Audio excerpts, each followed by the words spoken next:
tema de esta noche es el libro de las Crónicas. Y quiero comenzar con esta afirmación hermosa que hace San Pablo a Tito, en la cual encuentro un resumen perfecto de lo que es el plan de Dios en la salvación de nosotros, como individuo y como pueblo. Fíjense lo que dice allí.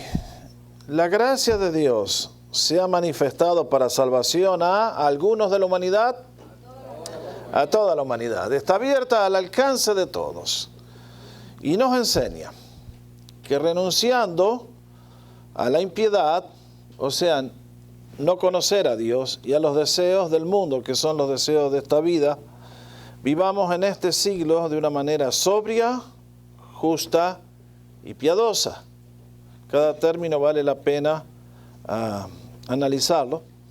Mientras aguardamos la esperanza bienaventurada y la manifestación gloriosa de nuestro gran Dios y Salvador Jesucristo. Amén. Eso es lo que estamos esperando en cualquier momento, que el Señor nos llame para estar con Él. Y entonces, eso es en el nivel individual. En el nivel colectivo, sigue diciendo el apóstol Pablo, Él, o sea el Señor, se dio a sí mismo por nosotros, ¿para qué? Para redimirnos de toda maldad y purificar para sí un pueblo propio, celoso de buenas obras. Ahora marquen esa frase, un pueblo propio.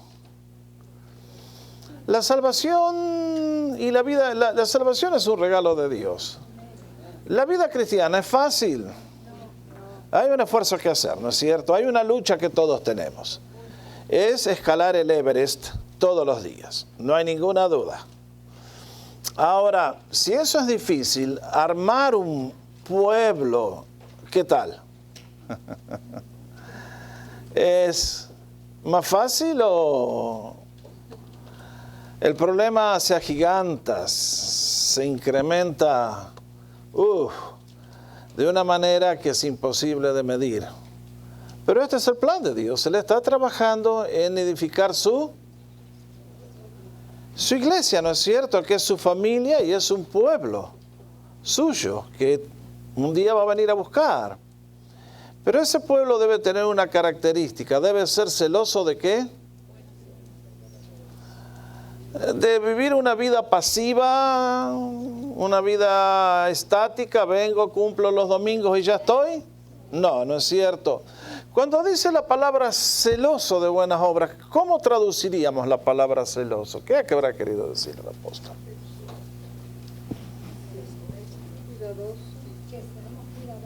Cuidadosos, bien dicho. ¿Qué más? Más fuerte, compañeros, así todos escuchamos. Respetuosos en la palabra, gracias. Dispuesto, correcto. O sea, creo que y dispuestos y de una manera sino intensa, ¿no es cierto? No wishy-washy, como dicen acá. ¿Cómo es que dicen washy-washy? ¿Qué sé yo? Que Dios los bendiga. Va. ¿Cómo se dice, Jennifer? Exactamente. Wishy-washy.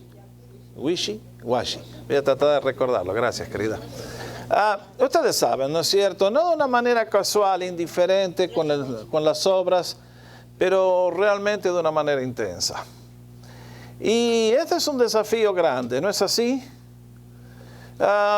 Cambiar uno cuesta, y ser parte de una comunidad nueva donde buscamos glorificar a Dios en todo lo que hacemos es un desafío increíble, queridos.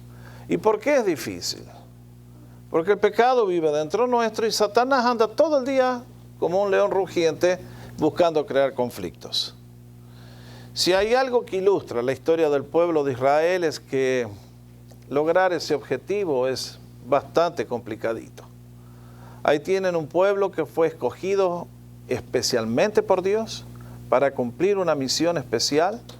Son los representantes de Dios para toda la raza humana y son, sin embargo, aquellos que, como vamos a ver una vez más en esta noche, no estuvieron a la altura de todos los privilegios que el Señor les otorgó por causas que estaban dentro de ellos y como pueblo. Ustedes y yo hemos avanzado en este estudio hasta aquí, analizando los libros de la Biblia. A ver, ¿quién se anima a repetir todos los libros que hemos estudiado hasta aquí de memoria?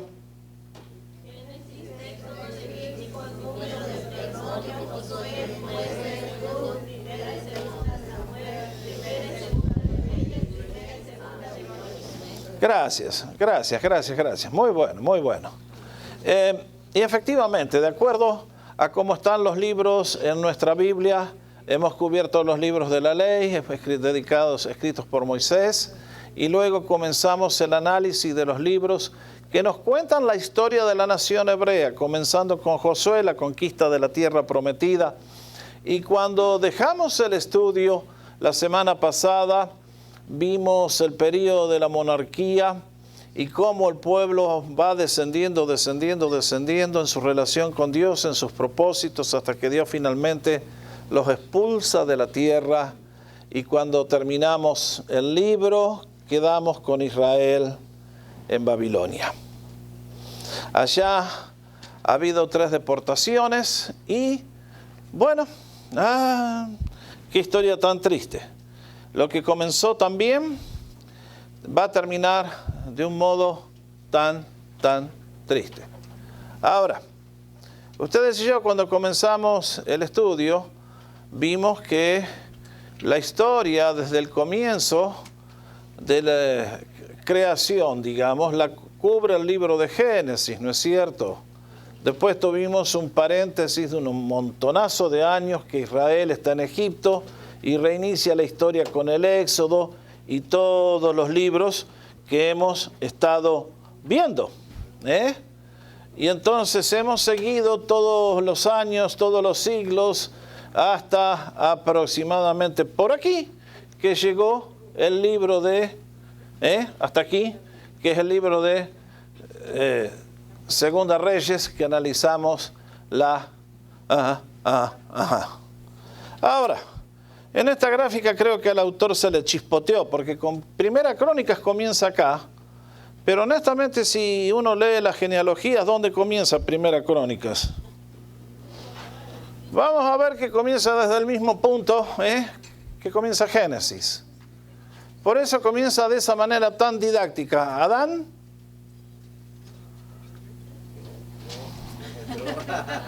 Set, Enot, así nomás, uno tras del otro. Y se larga una chorrera de nombres que uno dice, qué increíble, ¿no es cierto? Y de un plumazo, el cronista nos da el nombre de un montonazo de gente, de judíos ahí, que llegan hasta la época de lo que vamos a estar viendo ahora en esta noche. Si ustedes se han tomado el tiempo de leer Primera y Segunda Crónicas, saben que es, una vez más, un solo libro.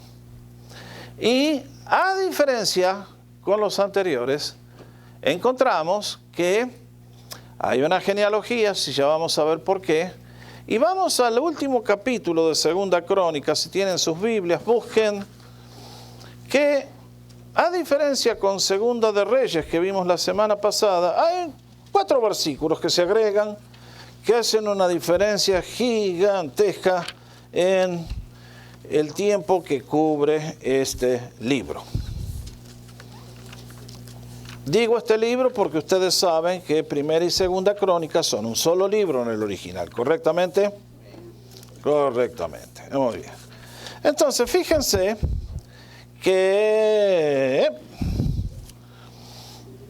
el libro termina casi en el mismo lugar donde termina Segunda Reyes, excepto que se agrega a partir del versículo 22 una información que nos muestra un aspecto completamente distinto. ¿Qué nos dice aquí?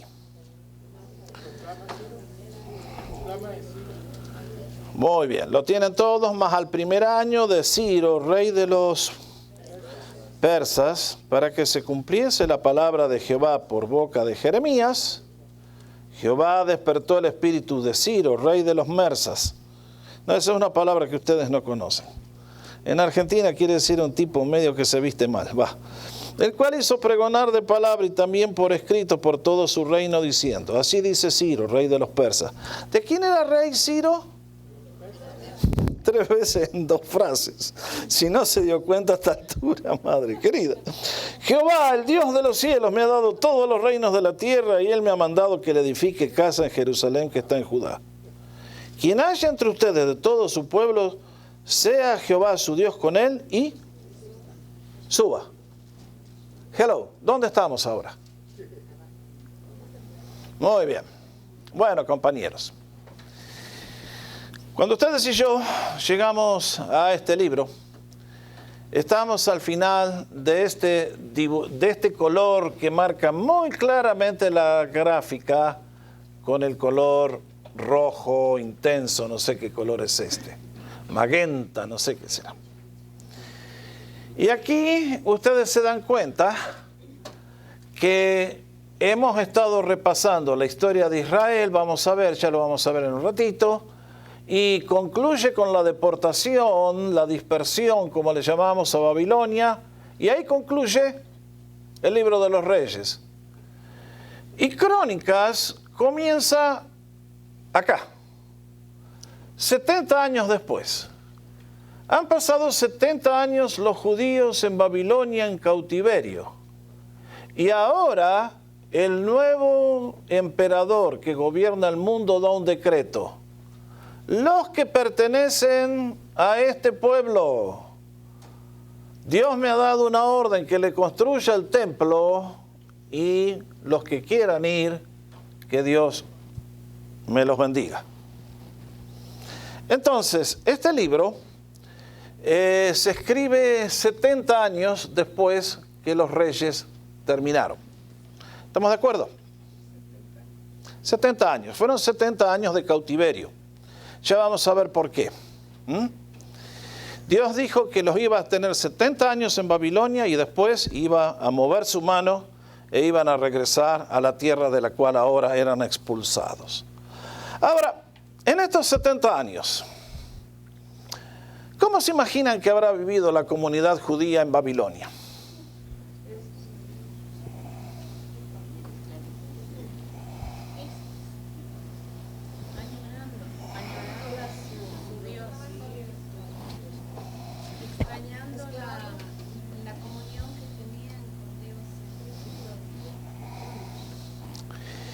Sospecho que hay muchas cosas que podemos decir, ciertamente. Ustedes y yo que hemos salido de nuestros países, ¿cómo vivimos acá en un país extranjero?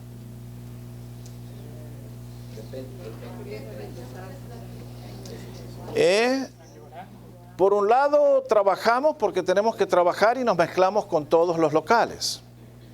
Sin embargo, por distintas razones, creo que el idioma, la número 1, estamos congregados aquí en esta noche, porque lo que nos une es el idioma que es el que amamos.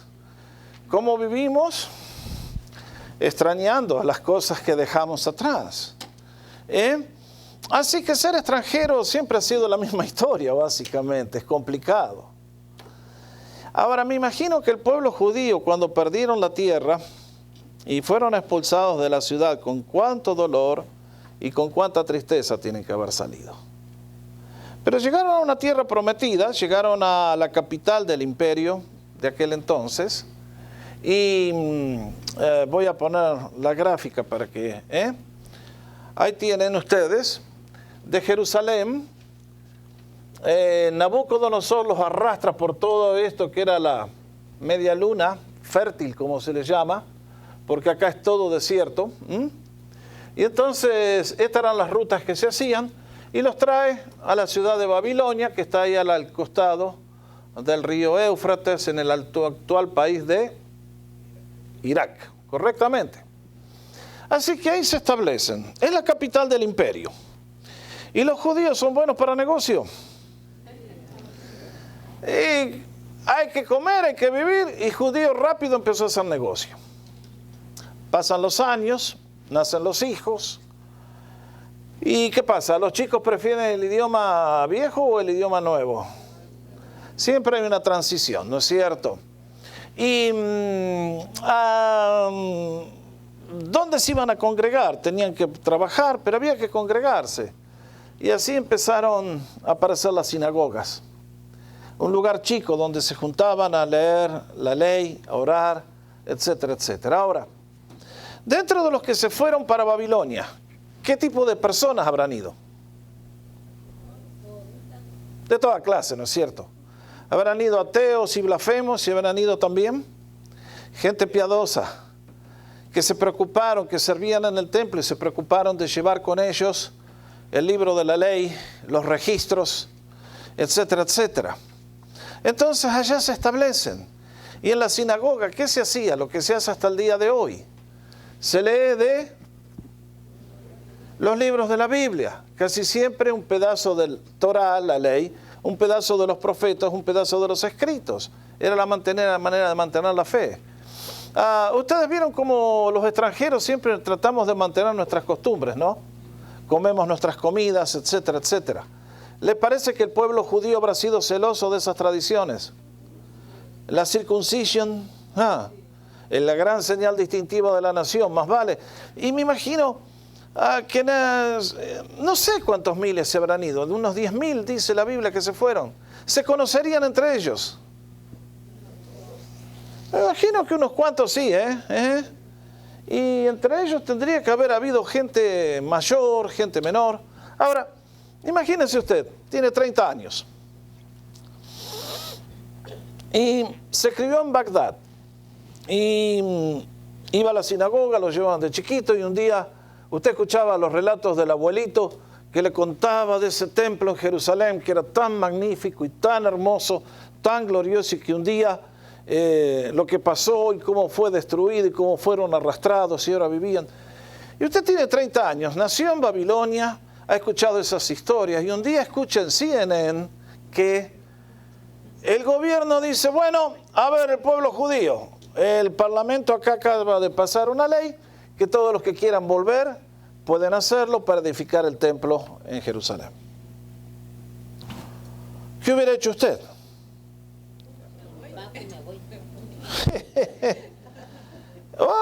No fue tan fácil, ¿Habrán respondido todos los judíos se pegaron la vuelta? No. ¿Por qué?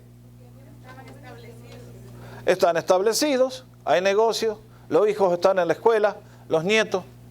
Y ahora yo me imagino que cuando se corrió la noticia, y quiero mostrarles la próxima, porque ya lo vamos a ver a todos estos detalles un poco más adelante, pero les doy un anticipo.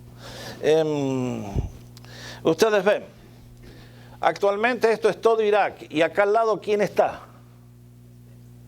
Sí, actualmente es el gobierno de los ayatolas. ¿Qué país es ese? Irán, donde están todos los cuerdos y todos los dementes, están todos reunidos ahí. Entonces, va a haber un cambio. En esos 70 años que están en el cautiverio, el imperio va a pasar, esta gráfica lo que intenta es, se van a otro país y va a haber un cambio. El imperio mundial, que es Babilonia, va a ser reemplazado por otro imperio mucho más grande, que es el imperio de los... Exacto. Y entonces, ustedes alcanzan a ver que... Miren cómo se extendió esto, porque Babilonia queda acá está la tierra de Israel, y este es un imperio mucho más grande. Vean hasta dónde llegan, casi hasta allá, Mongolia, la frontera con la India. Los persas se extendieron increíblemente. Entonces, son ellos los que toman el control del mundo, y Ciro es el principal en la historia. Y ya lo vamos a ver cuando lleguemos a Isaías, pero Dios a Ciro lo había profetizado 200 años antes, que él era el que iba a dar el decreto, que efectivamente leemos, de reconstruir el templo. Y efectivamente fue así. Entonces, Dios a través de Ciro da la orden de que el templo sea reconstruido. Lógicamente, esto produjo un desafío. ¿Quiénes volverían? ¿Quiénes se quedan? Me imagino que cuando escucharon los judíos la noticia de que Ciro daba la posibilidad de reconstruir el templo, ¿Se imaginan los comentarios, no? Ajá, vamos a reconstruir el templo. ¿Y quiénes van a volver? Primero, queremos estar seguros que los que vuelven son verdaderamente judíos. Porque allá quedaron judíos, pero ¿qué pasó? Imagínense que también toman los samaritanos al lado y se empiezan a mezclar, ¿no es cierto? Entonces, momento. El primer problema que tenemos que resolver es quién se vuelve, ¿eh? Tiene que ser judíos de pura sangre. Además, si vamos a construir el templo, ¿quiénes tienen que ministrar en el templo? Ajá. ¿Y ahora cómo sabemos dónde están los levitas? Nos corrieron de allá y ¿qué pasó? ¿Dónde están los levitas ahora? Ja. Entonces me imagino las reuniones de los ancianos ahí. Bueno, evidentemente,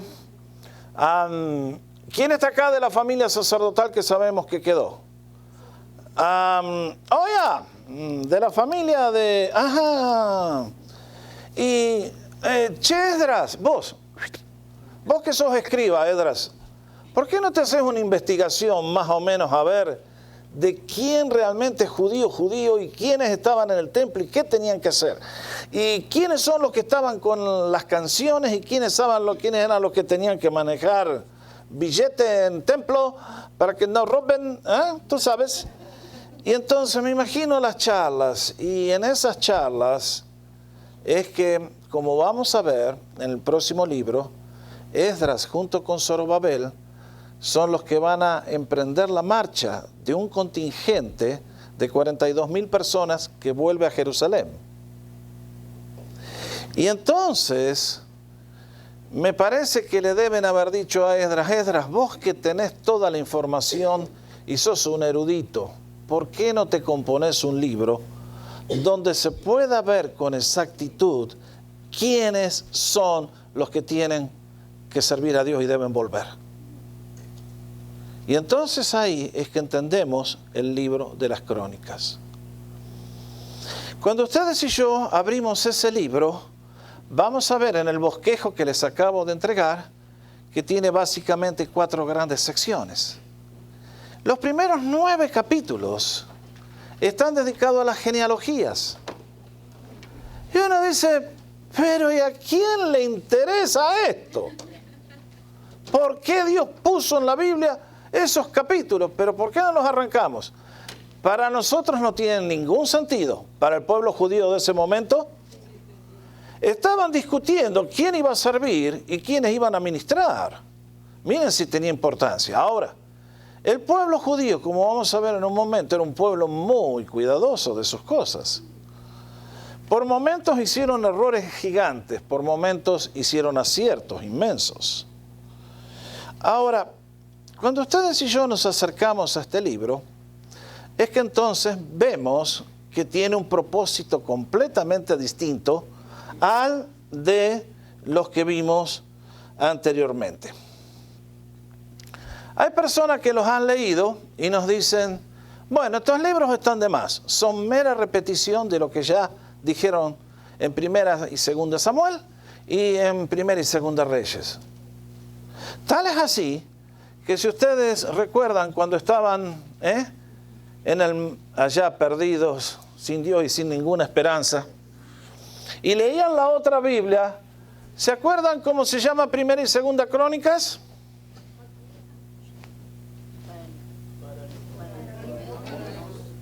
Si miran las versiones católicas antiguas, van a encontrar esa palabra griega, paralipómenos.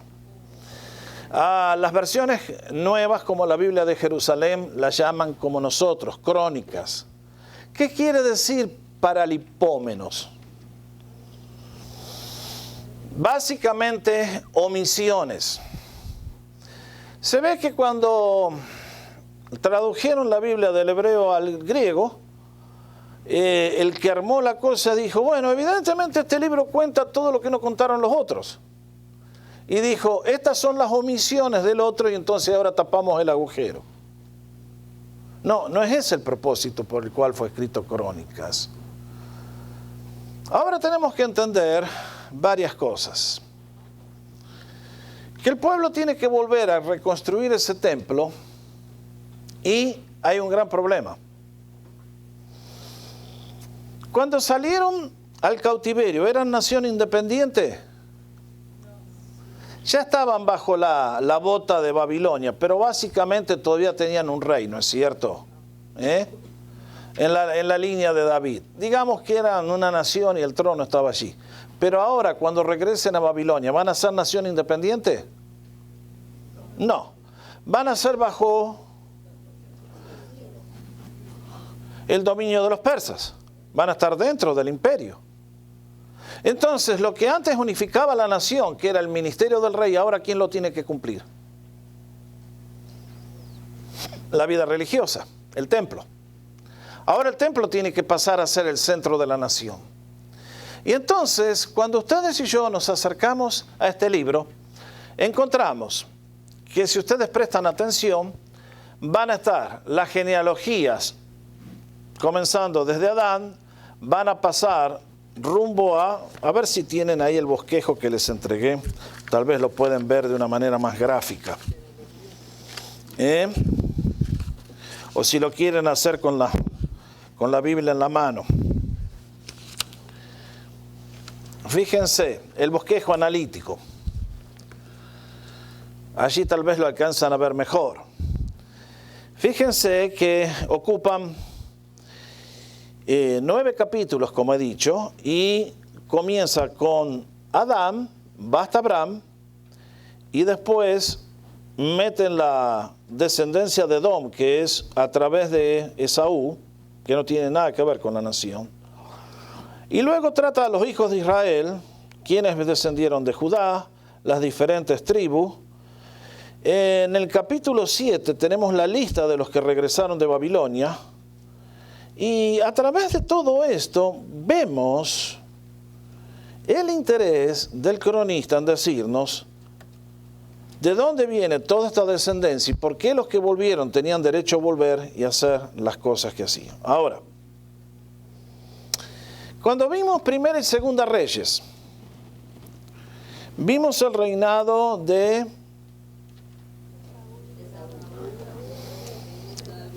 David, Salomón y el resto, ¿no es cierto? El reino se divide en 2 partes, ¿correcto? Después de Salomón. ¿Vimos los reyes del norte y los reyes del sur? Sí.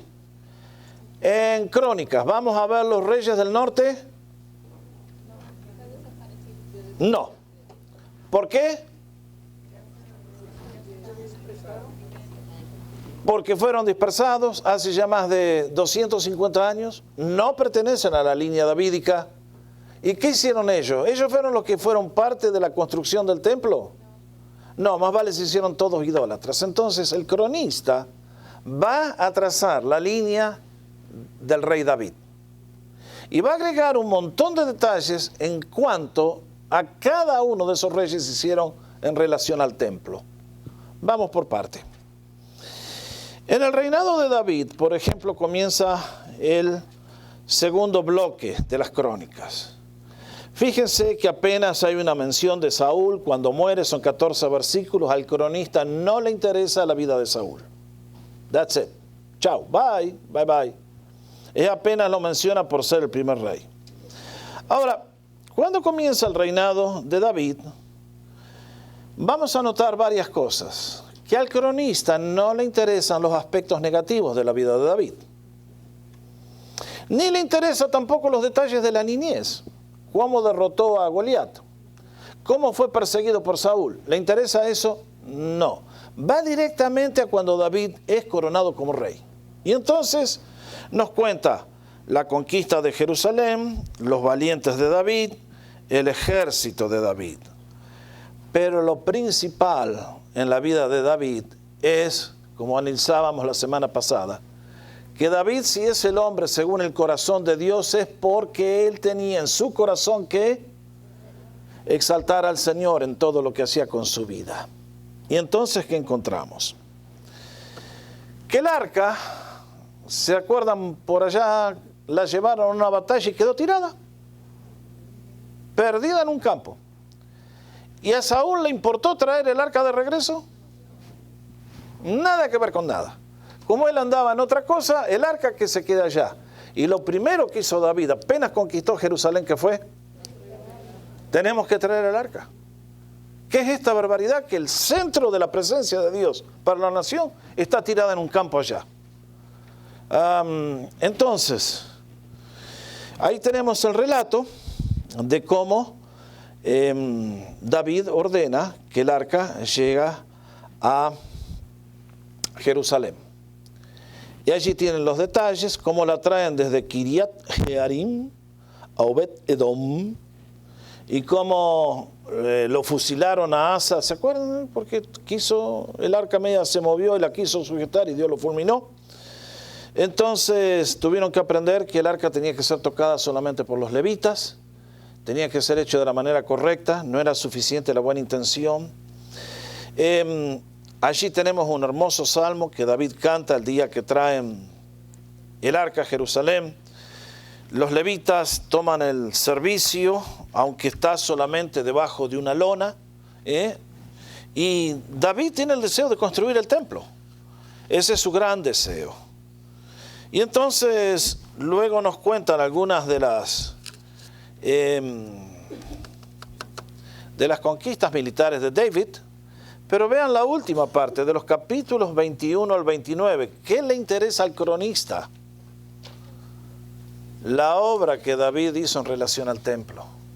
Y acá nos da 1.000.000 de detalles que ciertamente no están en los otros libros. ¿Se entienden? Estoy hablando muy rápido, ¿voy bien? Entonces vean la lista de cosas. Ustedes tienen la Biblia en la mano, lo pueden hacer. Se escoge el sitio para construir el templo. Se traen los materiales de regiones distantes. David le da el encargo a Salomón, encarga a los príncipes que tienen que trabajar, los levitas, los cantores, los músicos, quienes tienen que estar, los ujieres de comunidad, los encargados de los tesoros del templo, y luego vienen las últimas instrucciones y David parte de la escena. Y ahí termina el libro de Primera Crónicas. ¿Estamos de acuerdo? Entonces ustedes ven, Esdras, ya le estoy diciendo quién escribió el libro, ya después les demuestro cómo. Hace un análisis, watch it. Los judíos vienen de por acá, por acá, por acá, por acá, estos son los que vuelven y estos son los que van a ministrar, genealogías. ¿Quién es el gran héroe después de las genealogías? David. ¿Por qué? Porque en su corazón se propuso construir el templo y preparó todo y organizó la tarea para el día que Salomón comenzara la construcción. Pasamos al segundo de los libros, la continuación, y aquí aparece una vez más Salomón. Y ahí tenemos la historia de Salomón, pero una vez más, fíjense cuando lo lean, que no nos va a contar de los errores de Salomón, no nos va a contar de las metidas de pata de cuando se hizo viejo. Al cronista esas cosas no le interesan. Lo único que le interesa es ver qué hizo Salomón con respecto al templo. Él es el que lo construye, él es el que lo dedica, él es el que hace la oración, el que bendice al pueblo, el que la nube de la presencia de Dios viene y llena la casa. Tremendo, tremenda experiencia. Entonces, el cronista agrega algunos detalles siempre, como la visita de la reina de Seba, etcétera, etcétera, para darnos a conocer otros aspectos secundarios. Pero recuerden, el corazón de la historia es el templo. Ahora, ustedes y yo lo vimos en la última clase. Después de Salomón, ¿qué pasa? Se divide el reino. Entonces, el cronista simplemente nos va a contar la división y pasa otra cosa.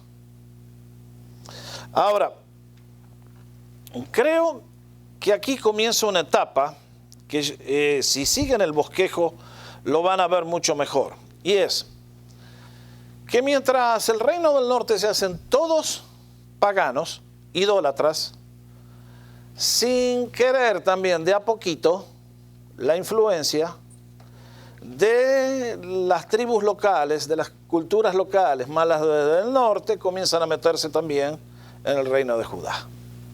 ¿Estoy claro? ¿Se entiende? Entonces, ¿qué pasa?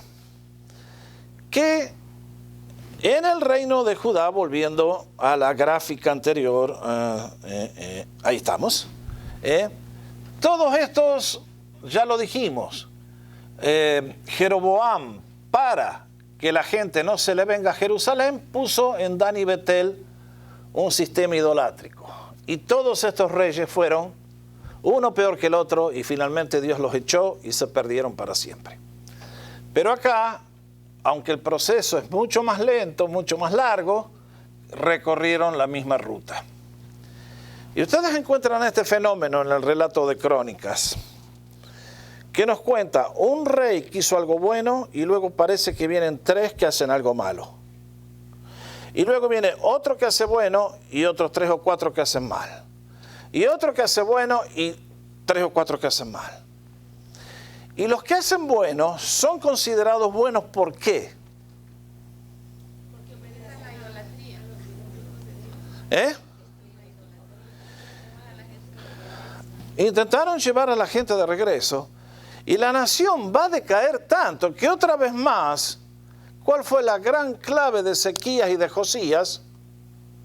Que el templo ya estaba tan degradado y tan echado a perder que tuvieron que hacer reformas gigantes para volver a restablecer lo que debía ser. Y se acuerdan cuando leímos hace 3 o 4 domingos atrás, 5 domingos, que hablamos del libro perdido. ¿Y dónde estaba ese libro perdido? En el templo. Y uno dice, tan grande fue por eso, fíjense ustedes, la división del reino. Primera, declinación. La computadora se olvidó la D ahí, así que es declinación. Y quiero que busquen el relato de 2 Crónicas 13, porque es muy gráfico y muy elocuente. Perdón, ¿qué puse? Sí, 2 de Crónicas, capítulo 13. Vamos a buscar de los versículos 5 al 21, quiero leer. Porque esto, el reino se acaba de dividir, y en esos primeros años la lucha entre Judá e Israel era muy fuerte. ¿Por qué? Porque se querían a ver quién se quedaba con mayor cantidad de territorio.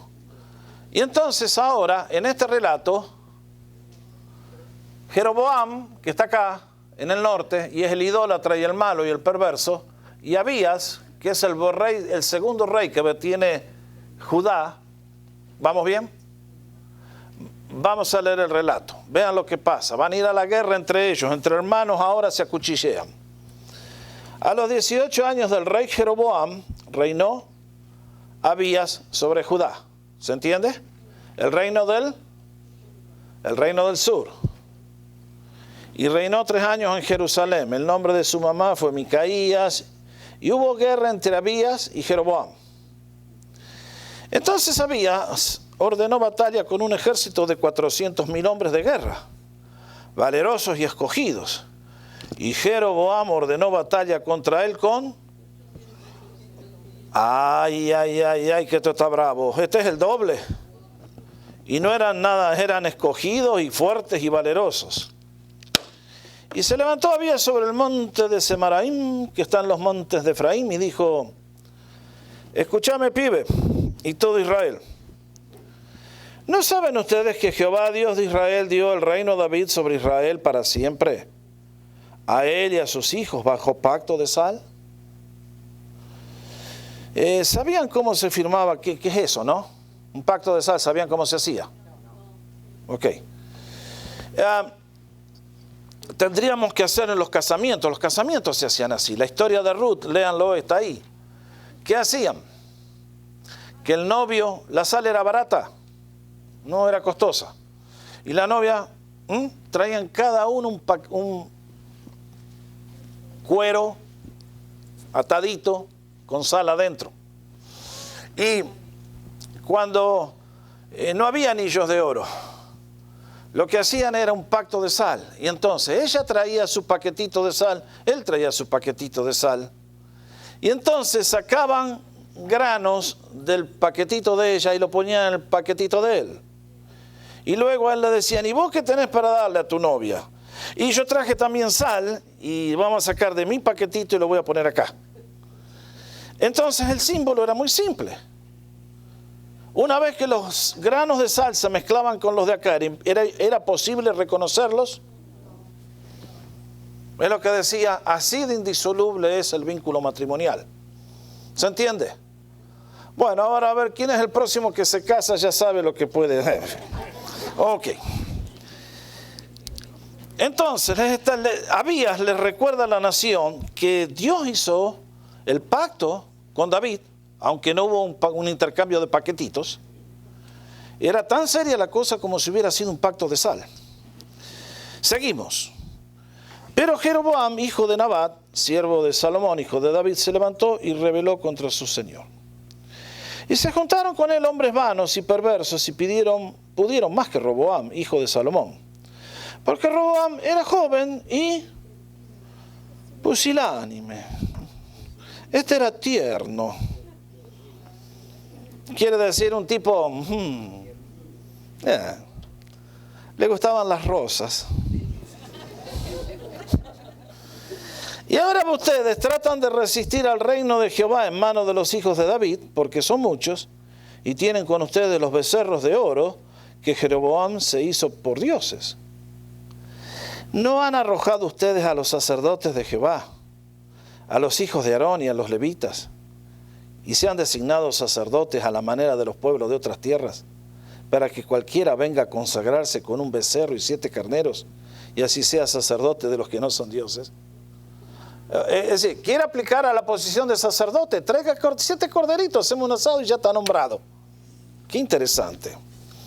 Mas en cuanto a nosotros, y esta es la parte interesante, Jehová es nuestro Dios, y no le hemos dejado, y los sacerdotes que ministran delante de Jehová son los hijos de Aarón, y los que están en la obra son levitas. Y vean la descripción que hace de las operaciones diarias del templo, los cuales queman para Jehová los holocaustos cada mañana y cada tarde, y el incienso aromático, y ponen los panes sobre la mesa limpia. Esto estaba dentro del lugar santo, y el candelero de oro con sus lámparas para que ardan cada tarde, porque nosotros guardamos la ordenanza de Jehová nuestro Dios, mas ustedes las han dejado. Y he aquí, Dios está con nosotros por jefe y sus sacerdotes con las trompetas del júbilo para que suenen contra ustedes, oh hijos de Israel. No peleen contra Jehová, el Dios de vuestros padres, porque no van a prosperar, muchachos. Pero Jeroboam hizo tender una emboscada para venir a ellos por la espalda, y estando así delante de ellos, la emboscada estaba a las espaldas de Judá. Y cuando miró Judá, he aquí que tenía batalla por delante y a las espaldas, por lo que clamaron a Jehová, y los sacerdotes tocaron las trompetas. Entonces los de Jehová gritaron con fuerza, y así que ellos alzaron el grito, Dios desbarató a Jeroboam y a todo Israel delante de Abías y de Judá. Y oyeron los hijos de Israel, y Dios los entregó en su mano. Y Abías y su gente hicieron en ellos una gran matanza, y cayeron heridos de Israel, más grande que el ejército de Abías. Fíjense. Así fueron humillados los hijos de Israel en aquel tiempo. Y los hijos de Jehová prevalecieron porque se apoyaban en Jehová, el Dios de sus padres.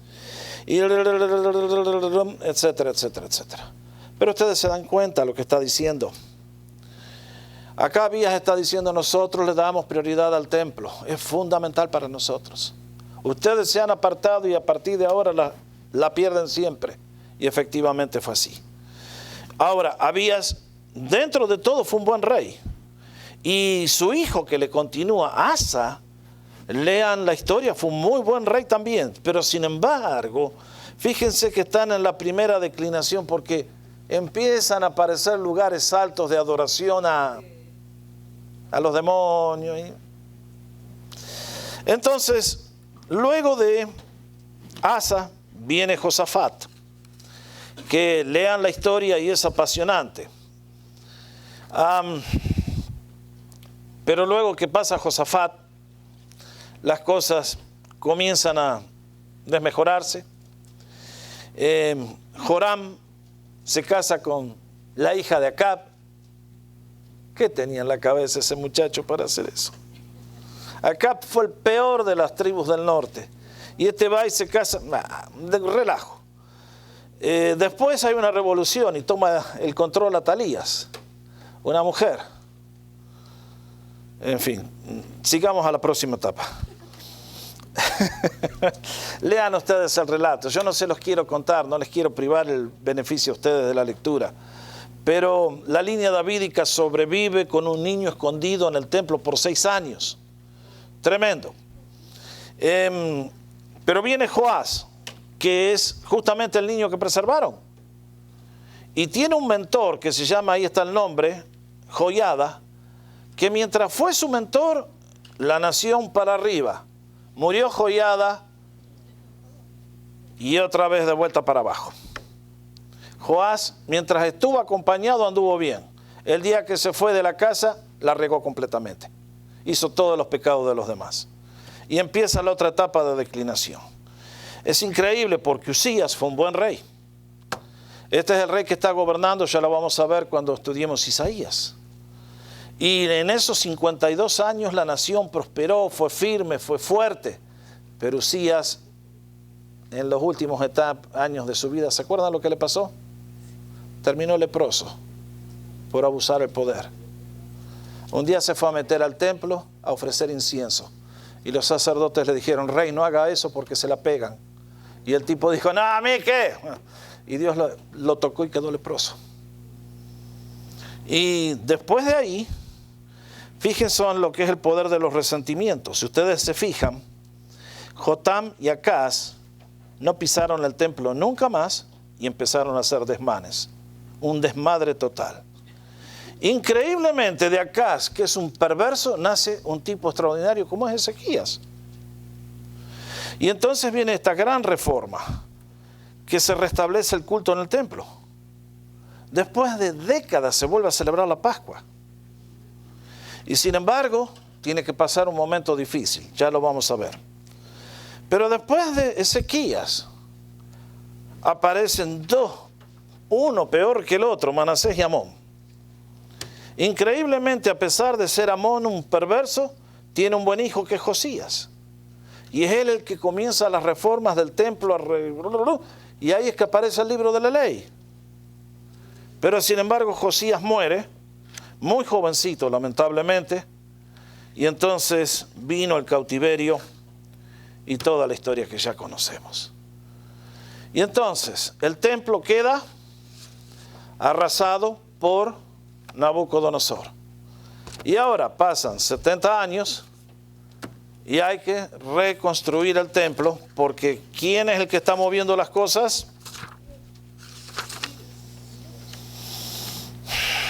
El Señor es el que gobierna las cosas de este mundo, compañeros, y no hay quien pueda contradecir sus propósitos. El Señor controla la creación y controla la historia. Y ahora le dice al pueblo, bueno, muy bien, señores, a reconstruir el templo. Y entonces quiero concluir rápidamente con el análisis que habitualmente hago al principio acerca del título y el autor. Así que, si les preguntan para qué se escribieron las crónicas, para una sola palabra se tienen que acordar. ¿Cuál es? Resuman la palabra con templo. That's it. Es todo lo que necesitan. Entonces, Crónicas tiene que ver con la reconstrucción del templo en Jerusalén luego de 70 años en el cautiverio. ¿De acuerdo? Ahora,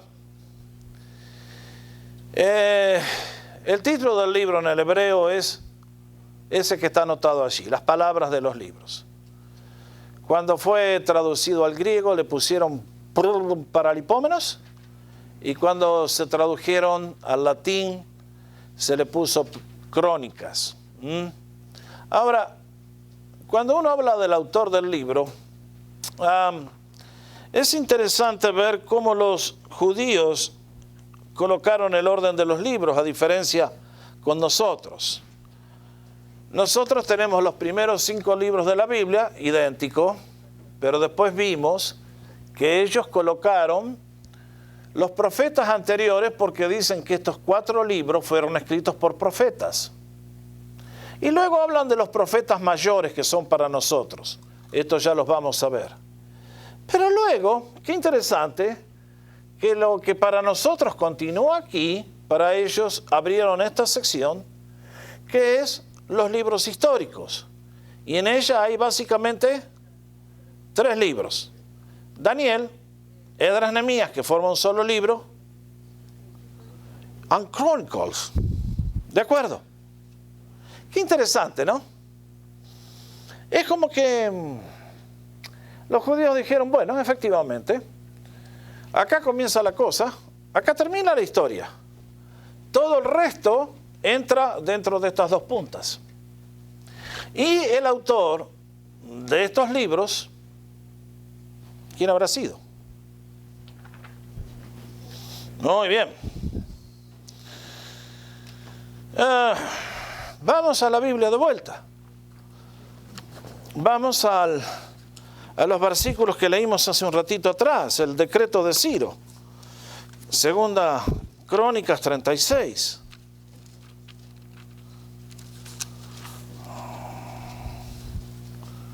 ¿Lo tienen todos?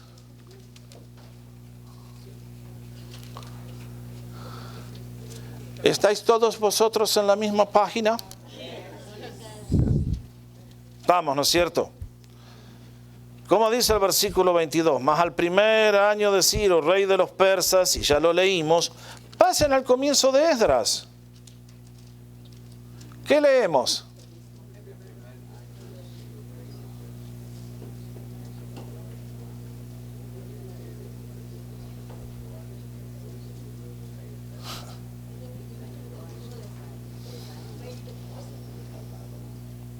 ¿Qué encontramos? Exactamente el mismo relato. Y entonces, si Esdras escribió Esdras, ¿quién les parece que habrá escrito el que estaba al lado? Básico, ¿no es cierto? Básico porque Esdras vive antes del cautiverio, durante el cautiverio, después del cautiverio. Durante y después, ¿no es cierto? Porque él va a encabezar el retorno a Jerusalén.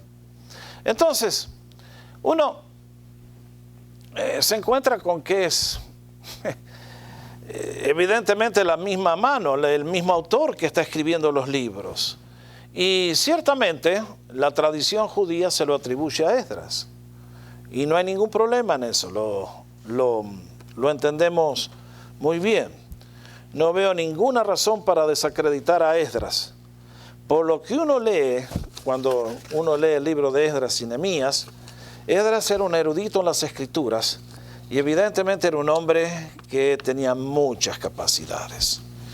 Y para eso les quiero mostrar algo del trabajazo que se mandó Esdras al componer este libro. Si ustedes quisieran escribir una biografía de Lincoln, el presidente, digamos, o del presidente Reagan, para hacerlo más corto, que está más cerca, ¿a dónde irían? ¿A dónde irían a estudiar? ¿Qué leerían? ¿Qué investigarían? ¿Qué harían ustedes? ¿No es cierto? Revisaríamos bibliotecas, autores que escribieron. Iríamos a Washington a ver qué cartas quedaron ahí. Iríamos a la biblioteca del presidente aquí en Simi Valley. Iríamos a los canales de televisión a ver entrevistas. Ustedes y yo haríamos una investigación completa, ¿no es cierto? Antes de lanzar una biografía, porque va a ser leída por gente erudita que sabe mucho y por lo tanto tienen que investigar. Ahora vean ustedes la cantidad de fuentes que consultó Esdras al escribir las crónicas. Vean ustedes. Allí tienen una lista. Esperen que viene la segunda. Cita 15 obras de referencia, que realmente es muy notable. Si quieren después, así no pierden tiempo ahora, les hago la copia de esto y se las doy, si a alguno le interesa. Pero vean la cantidad de cosas que Esdras va a citar. Todas las palabras literales les puse tal como aparece aquí, en el libro. Está hablando en las crónicas y dice, de acuerdo a registros antiguos. Esdras, ¿cómo es la cosa? ¿De dónde sacaste esos registros antiguos? ¿Estaban hechos en piedra con cincel? ¿Estaban escritos en cuero de animales? ¿De dónde sacaste esas cosas, Esdras? Segundo, el libro de los Reyes es el que leímos nosotros. Hay comentarios sobre lo anterior. Esto ya lo vimos cuando estudiamos 1 Samuel. Habla de las crónicas de Samuel, habla de las crónicas de Gad, habla de las crónicas de Natán. Y uno dice, había gente que escribían, guardaban. ¿Quién preservó esas cosas? Recuerden que cuando estaban en Judea está bien, pero ahora fueron al cautiverio. Se podría haber perdido todo. ¿Quién guardó todas esas cosas? Y uno dice, lo conocían Agías, ¿no? Este comía mucho chile, por eso tiene eso ahí, qué sé yo. Las visiones de Ido. Este la perdió, se fue ya. Ido, chau. Vean. Y uno dice, wow, las palabras del profeta, el registro de las familias, la historia del profeta, la historia de Jehú, los hechos de Usías, que lo escribió Isaías, y todo lo cita, están todas las citas ahí. Y uno dice, Señor, my goodness, ¿qué nos demuestran estas 15 fuentes? Primero, que Esdras era un genio, era un historiador de lujo. Evidentemente, para manejar toda esa información, el hombre tenía que haber tenido una mente muy especial. Y segundo, que evidentemente encaró su tarea con una seriedad absoluta. Este no dejó nada sin investigar. Lo que él puso ahí es porque, y uno dice también, Señor, a pesar de la declinación, y a pesar que el templo fue descuidado, y a pesar que el templo fue abandonado, y a pesar que tiraron el libro de la ley, evidentemente la mano del Señor siempre estuvo cuidando las cosas, los registros, para que su pueblo tuviera una base segura. Y uno dice, Señor, qué interesante, ¿no? Porque ustedes y yo hemos recibido este libro bendito que tanta gente nos dice por ahí, ¿cómo no sabemos si no escribió una serie de tonterías? Bueno, vean cómo hacían las investigaciones. Lean la introducción al libro de Lucas. Lucas es otro historiador brillante como Esdras. Le dice, hey, Teófilo, para que tu fe no esté fundamentada sobre chimentos y sobre fábulas, déjame que te cuente la investigación histórica que yo hice y entonces vas a ver realmente lo que hay aquí. Y vaya relato que nos dejó el doctor Lucas. Y compañeros, concluyo con una de las lecciones más hermosas que encuentro en este libro. Y es esta. Vuelvan al bosquejo.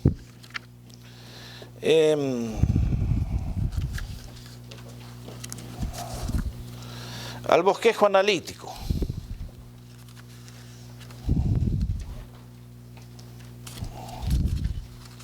Les dejo tarea para que la hagan en casa, la leen en casa, ¿ok?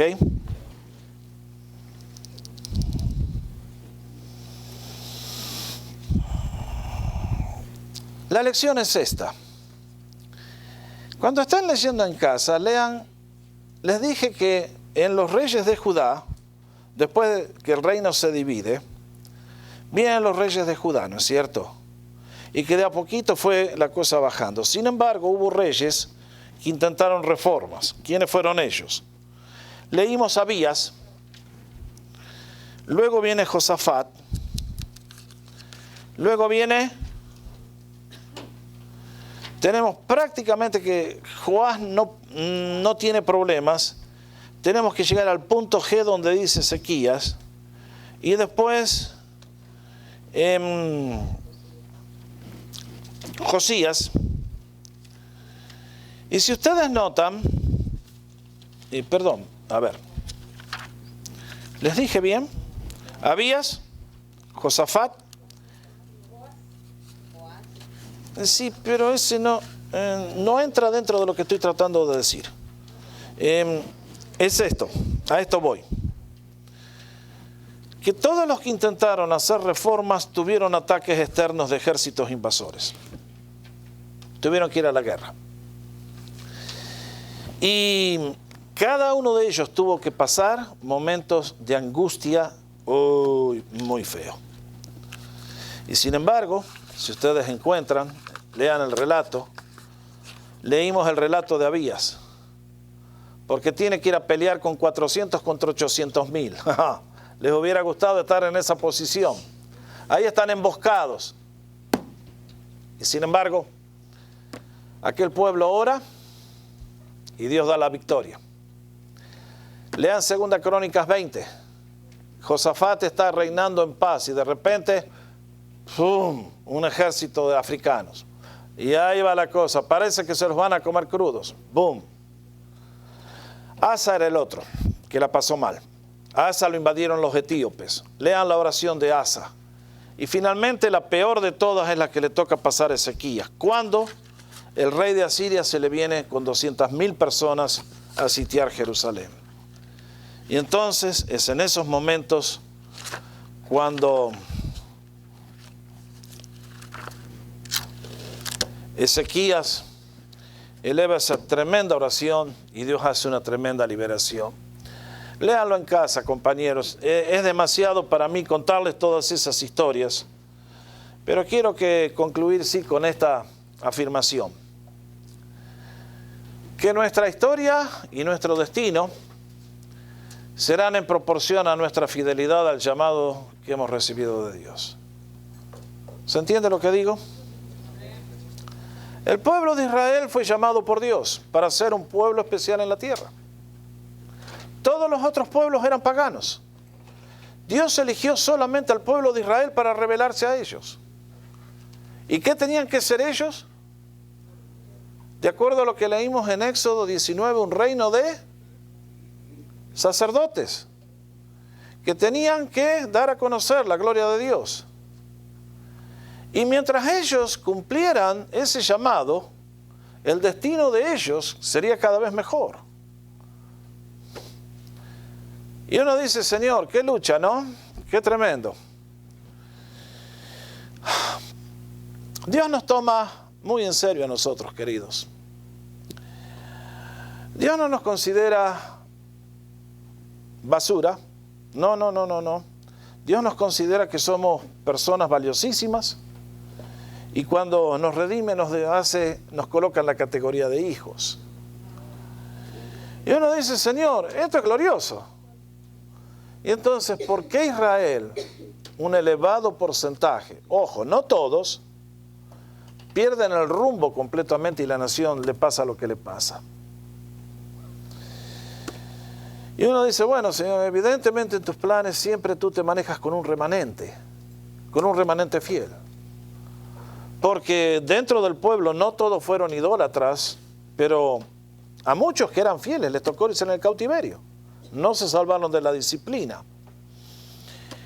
Y ustedes recordarán, cuando estudiamos los libros al principio decíamos, Génesis es el comienzo, Éxodo es elección y salida, correctamente, redención, salida, salvación, liberación, correcto. Y el libro de Levítico es worship, adoración, cómo el creyente redimido por Dios se comporta. Y lo dijimos que el versículo clave era, sed santos porque yo soy santo, dice Jehová. Y queridos, qué lucha grande la nuestra, ¿eh?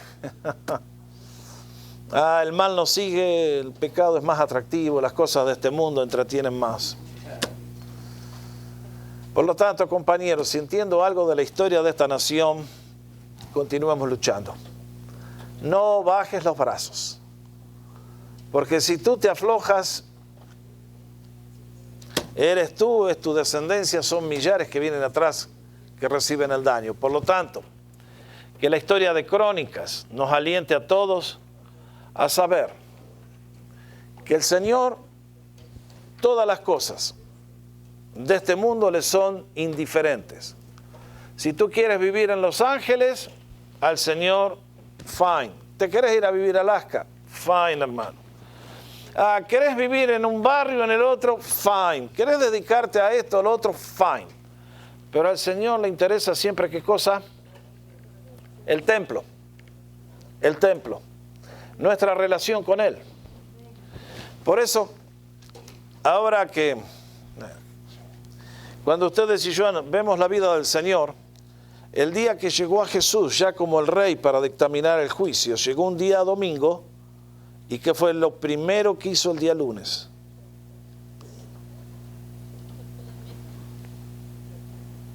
Agarró el látigo y ¿a dónde fue? Al palacio del gobernador. Ahí sí que hubieran necesitado unos cuantos latigazos. Pilato, miren qué genio que estaba ahí. No, el Señor sabía que no era cuestión de política. ¿Fue a la escuela a mover a todos los gay y no gay, maestro y no maestro? No. El Señor fue a limpiar el templo, porque todo en la vida depende de ese punto. Así que, queridos, la única exhortación que les dejo es, estamos estudiando el corazón de lo que es la vida humana, la historia humana y lo que Dios hace contigo y conmigo. Todo el resto para Dios es secundario, pero nuestra relación con Él y nuestro llamado y nuestro destino están unidos de la mano. Por lo tanto, la lucha es, seamos semejantes a Jesús, sigamos luchando por ser semejantes a Jesús y que el Espíritu Santo nos fortalezca cada día para lograrlo. Así que esa lección que me deja el libro de las Crónicas. Dios fiel con un pueblo y Él va a cumplir sus propósitos. Y Él ha prometido bendecirnos a todos y a sus hijos. Él los tiene en su mano. Y aunque sea un remanente, ese es el remanente bendecido. Así que, si tú perteneces a ese grupo, compañero de milicias, metele con todo porque... Y como decía el apóstol Pablo, porque Él nos redimió para formar un pueblo celoso de buenas obras. Así que, adelante con la tarea, mis hermanos. Hay mucho para hacer para el Señor en esta corta vida que nos ha dado. Que el Señor me los bendiga a todos.